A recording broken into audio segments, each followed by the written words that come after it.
Baik, selamat pagi Ibu Rosin dan teman-teman. Kali ini kami akan mempresentasikan hasil diskusi kami mengenai proses kognitif pada pemecahan masalah.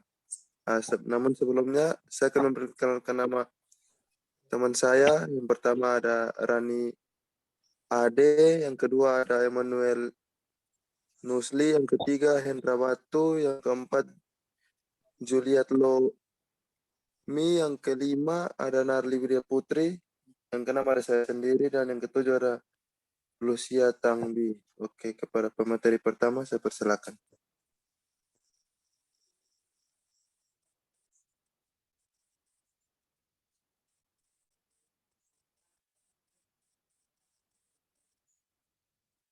Baik, terima kasih atas kesempatan yang diberikan. Di sini saya akan menjelaskan kemampuan kognitif. Nah, dapat kita ketahui bersama bahwa kemampuan kognitif merupakan keterampilan berpikir yang terdapat dalam pengetahuan, kecerdasan, berhubungan dengan anak didik dan lingkungannya. Nah, di dalam pengetahuan kognitif juga merupakan suatu media permainan monopoli di mana pengembangan kemampuan kognitif dalam pemecahan masalah pada anak usia 5-6 tahun, di mana dikelompokkan dalam BTKLK. Dalam penelitian dilakukan menunjukkan bahwa kelas eksperimen sebesar 34,167%, sedangkan kontrol di eksperimen kontrol A, kontrol B sebesar 20,571%. Nah, ini menunjukkan bahwa kemampuan pemecahan masalah dalam kelompok pembelajaran menggunakan media monopoli yang dianalisis dengan dukungan yang ada, maka masalah yang ada segera mendapatkan solusi, dan aspek pengembangan kognitif yang berhubungan dalam kemampuan pemecahan masalah tersebut dapat terselesaikan dengan baik. Yang kedua adalah penyelesaian masalah. Di dalam penyelesaian masalah terdapat dua poin. Yang pertama adalah analogi kreativitas. Nah, di dalam analogi kreativitas digambarkan melalui pemindahan ide atau gagasan dari konsep yang dikenal pada konsep yang tidak dikenal. Dan oleh konsep yang dikenal dapat disebut dengan analog. Dan konsep yang tidak dikenal dinamakan dengan target, yang dalam hal ini pendidik memberikan gambaran kepada peserta didik. Yang kedua adalah kreativitas. Kreativitas merupakan sebuah psikologis, bisa dipahami sebagai karakteristik pribadi atau person, yaitu proses di mana produk-produk dan producers dapat diterselesaikan dengan kreativitas. Next slide. Oke, materi berikut saya berikan kepada teman. Ya, baik. Terima kasih atas kesempatan yang telah diberikan.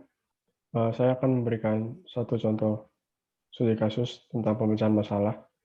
Dalam pemecahan masalah yang pertama ini, kita akan membahas tentang pemecahan masalah sosial sebagai faktor penting dalam pendidikan karakter anak sejak usia dini.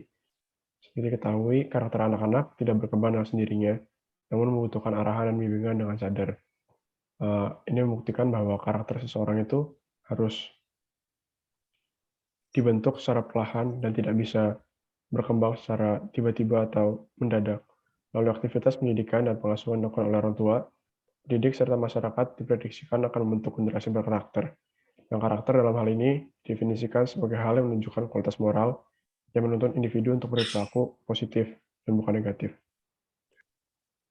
Selanjutnya, pada studi kasus yang kedua yang akan saya sampaikan adalah bagaimana mahasiswa memiliki kemampuan problem solving. Memecahkan masalah psikologi pendidikan mahasiswa dituntut untuk memiliki kemampuan berpikir kritis. Seperti kita ketahui bahwa dalam kehidupan perkuliahan itu mahasiswa mengambil peranan besar dalam berbagai hal, termasuk dalam memecahkan masalah. Memecahkan masalah juga menjadi aspek yang penting agar mahasiswa bisa menjalani perkuliahan dengan baik. Menurut Yustian, pada tahun 2015, aktivitas berpikir kritis merupakan proses ilmiah, didasari dengan cara berpikir logis yang berdasarkan fakta-fakta mendukung. Dan pada tahun 2001, Fisher mengemukakan bahwa berpikir kritis merupakan kemampuan interpretasi dan evaluasi dari observasi dan komunikasi, informasi, dan argumentasi. Beberapa kemampuan yang dikemukakan oleh Fisher sangat penting dimiliki oleh mahasiswa dan juga calon guru dalam memecahkan masalah terkait psikologi pendidikan. Selaras dengan itu, Varela pada tahun 2005 mengemukakan bahwa berpikir kritis adalah suatu proses sadar diri dan menggunakan pertimbangan berdasarkan bukti, metode, dan kriteria tertentu untuk menafsir, menganalisis, dan mengevaluasi pengetahuan. Untuk materi berikutnya, saya serahkan kepada teman yang akan menyampaikan materi.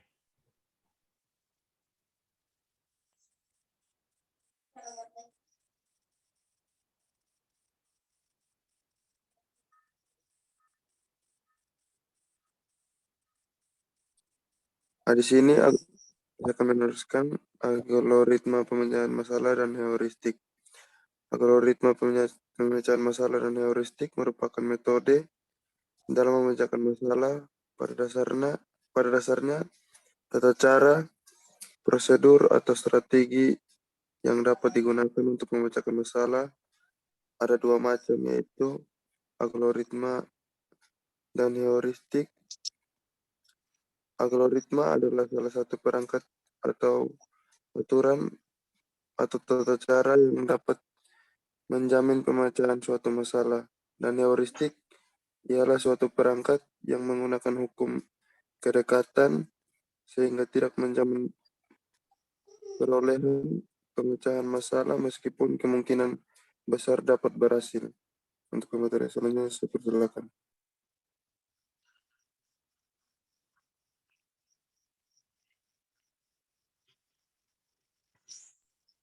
Baik, berikutnya itu tentang perbedaan dari strategi pemecahan masalah dari metode algoritma dan heuristik. Jadi perbedaan dari keduanya ini terletak pada sifat dari algoritma dan heuristik. Strategi algoritmik bersifat deterministik, sementara heuristik ini bersifat probabilitis. Contohnya, seseorang yang ingin mencari nomor telepon temannya di buku di buku daftar nama pelanggan telepon. Jika menggunakan cara algoritmik, maka orang harus mencari pada buku daftar nama pelanggan telepon, dimulai dari nomor urut pertama, kedua, dan seterusnya sampai menemukan nama orang yang dicari.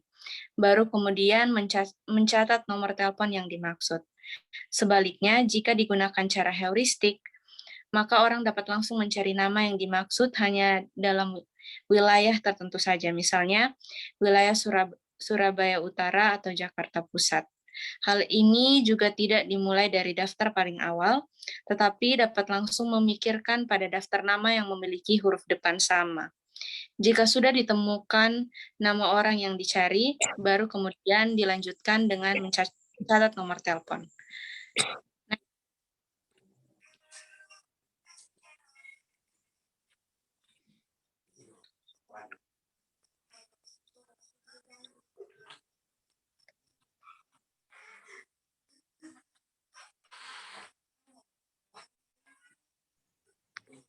Baik, yang berikut adalah pentingnya representasi masalah.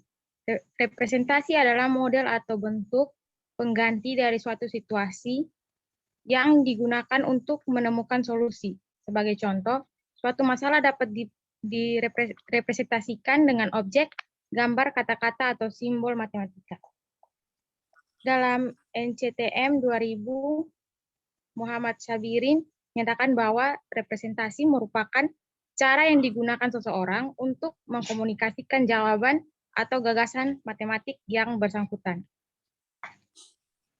Representasi yang dimunculkan oleh siswa merupakan ungkapan-ungkapan dari gagasan-gagasan atau ide-ide yang ditampilkan siswa dalam upaya untuk mencari suatu solusi dari masalah yang sedang dihadapi.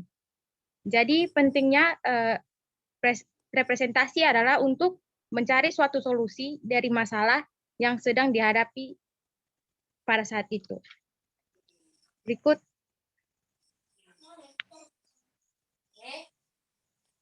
Baik, yang berikut saya berikan kesempatan untuk teman kelompok. Baik, yang berikut adalah pengetahuan dan analogi kreativitas. Next slide, Kak. Jadi di sini saya akan menjelaskan yang pertama pengertian dari pengetahuan. Jadi pengetahuan adalah fakta, kebenaran, atau informasi yang diperoleh melalui pengalaman atau pembelajaran yang disebut posteriori atau melalui introspeksi yang disebut a priori. Jadi pengetahuan adalah informasi yang diketahui atau disadari oleh seseorang. Terus pengetahuan juga dapat didefinisikan penggabungan data dan informasi. Data adalah fakta mentah, sedangkan informasi adalah data yang dilihat berdasarkan sudut pandang tertentu. Menurut Turban, terdapat hubungan antara data, informasi, dan pengetahuan. Data adalah koleksi dari fakta-fakta, pengukuran, dan statistik. Sedangkan informasi adalah data yang terorganisir dan terproses dengan akurat. Terus pengertian dari pengetahuan menurut Kamus Besar Bahasa Indonesia, yakni pengetahuan diartikan sebagai sesuatu yang diketahui yang berkaitan dengan proses pembelajaran. Proses belajar ini dipengaruhi berbagai faktor, dari dalam seperti motivasi, dan faktor dari luar berupa sarana informasi yang tersedia serta keadaan sosial budaya. Terus yang berikutnya adalah pengetahuan berkembang seiring waktu disesuaikan dengan pengalaman yang membuat hubungan antara situasi dan peristiwa yang baru secara kontekstual. Pengetahuan terdiri dari beberapa komponen, antara lain yang pertama ada ground truth, yakni kebenaran yang didapat dari pengalaman bukan teori. Terus yang kedua ada complexity. Complexity yaitu situasi yang kompleks, mengindikasikan pendekatan yang kompleks dalam penyelesaiannya. Jadi masalah akan menjadi kompleks jika pengetahuan yang dibutuhkan tidak mencukupi. Terus yang ketiga adalah judgment. Jadi pengetahuan berkembang dan tidak mungkin lagi diterapkan dalam situasi aslinya. Terus yang keempat ada heuristik. Heuristik ini berarti panduan dalam memudahkan pemecahan suatu masalah. Terus yang kelima ada values and belief. Setiap manusia memiliki cara dalam memecahkan setiap masalah. Next slide, Kak. Selanjutnya adalah jenis-jenis dari pengetahuan. Jenis-jenis dari pengetahuan ini yakni yang pertama, pengetahuan prosedural. Jadi pengetahuan prosedural ini terdiri dari peraturan, strategi, agenda, dan prosedur. Terus yang kedua, pengetahuan deklarasi. Pengetahuan deklarasi terdiri dari konsep, objek, dan fakta. Terus yang ketiga adalah pengetahuan meta. Jadi pengetahuan meta terdiri dari pengetahuan tentang berbagai jenis pengetahuan dan cara menggunakannya. Terus yang keempat adalah pengetahuan heuristik. Pengetahuan heuristik ini terdiri dari petunjuk praktis. Terus yang kelima adalah pengetahuan struktural. Jadi pengetahuan struktural terdiri dari sekumpulan aturan, hubungan konsep, konsep untuk hubungan objek. Next slide, Kak. Baik, materi selanjutnya akan dijelaskan oleh teman saya. Oke, materi selanjutnya kita membahas tentang analogi kreativitas. Jadi menurut Ngalim Purwanto ini dalam psikologi pendidikan, definisi dari analogi kreativitas sendiri menjelaskan bahwa analogi adalah cara berpikir dengan menyamakan atau membandingkan fenomena-fenomena yang biasa atau pernah dialami. Jadi metode berpikir ini artinya seseorang beranggapan bahwa kebenaran dari fenomena-fenomena yang dialaminya berlaku pula bagi fenomena yang dihadapi oleh kita sekarang. Terus yang berikut adalah saya dapat menjelaskan jenis-jenis dari analogi, yaitu yang pertama ada analogi induktif. Nah, analogi induktif ini adalah analogi yang berangkat dari dua hal atau peristiwa yang memiliki persamaan sifat, kemiripan, atau identik. Artinya, analogi ini bisa menyimpulkan suatu hal untuk diterapkan pada hal lainnya. Kemudian yang kedua, jenis analogi berikutnya adalah analogi deklaratif. Nah, yang dimaksud dengan deklaratif di sini adalah karena analogi adalah sesuatu yang berdasarkan pada suatu hal, peristiwa, realistis, atau sesuatu yang belum dikenal dengan memperkenalkan hal yang sudah dikenal. Metodenya dengan menunjukkan keduanya sehingga mendapat sebuah kesimpulan. Jadi dalam buku Gardon yang telah diringkas oleh Arifin ini juga dijelaskan bahwa struktur simentik dapat dilihat dari 4 jenis analogi yang akan digunakan selama sesi pemecahan masalah, yakni analogi pribadi, analogi langsung, kemudian ada analogi simbolik, dan yang terakhir adalah analogi fantasi. Jadi analogi pribadi meminta peserta mengidentifikasikan dirinya dengan bagian atau keseluruhan masalah atau solusinya. Kemudian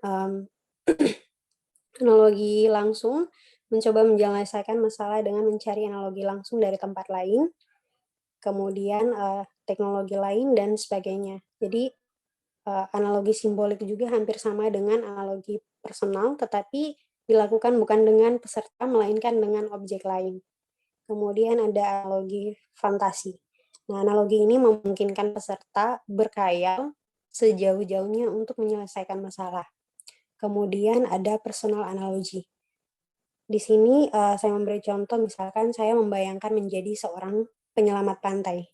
Bayangkan badai besar di laut, kapal terombang-ambing, sebagainya penyelamat pantai. Saya berusaha untuk menembakkan kapal dengan menggigit seutas tali, tambang, dan berenang mencari tambatan. Kemudian contoh dari analogi langsung ini, misalkan nih, saya membayangkan resleting.